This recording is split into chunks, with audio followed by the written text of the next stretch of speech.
Hello friends, जय श्री राम। एक बूढ़ा व्यक्ति अपनी बहू और बेटे के यहाँ शहर रहने आया। उम्र के कारण वह बहुत ही कमजोर हो चुका था। उसके हाथ पैर कांपते थे और दिखाई भी बहुत कम देता था। तो वह एक छोटे से घर में रहते थे। पूरा परिवार और उनका 4 साल का एक पोता एक साथ टेबल पर खाना खाते थे।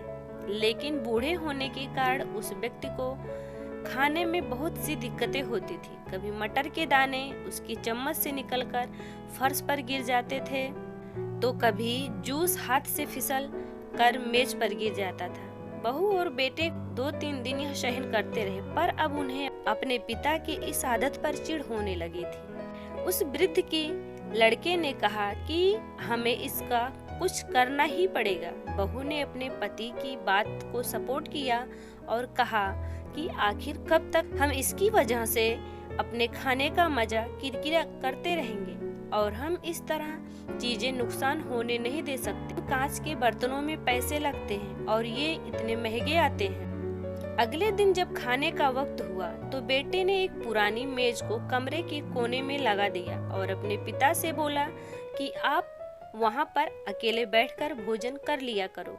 यहाँ तक कि उनके खाने की बर्तन की जगह एक लकड़ी का कटोरा दे दी, जिससे बर्तन टूटे ना और नुकसान ना हो। बाकी लोग पहले की तरह ही आराम से बैठकर टेबल पर खाना खाते और कभी कभार उस बुजुर्ग की तरफ देखते तो उनकी आंखों में आंसू ही दिखाई दे। यह देखकर भी बहू और बेटे का मन नहीं पिघलता था। वह हमेशा उनसे चिढ़े रहते थे।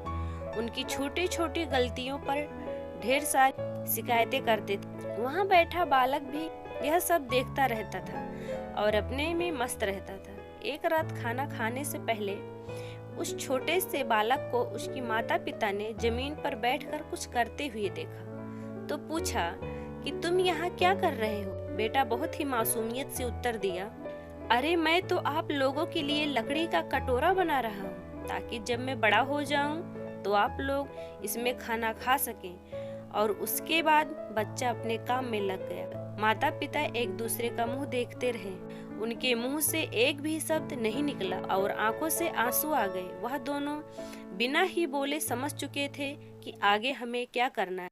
उस रात को वह अपने बूढ़े पिता को वापस डिनर टेबल पर ले आए और कभी भी उनके साथ बुरा व्यवहार नहीं किया।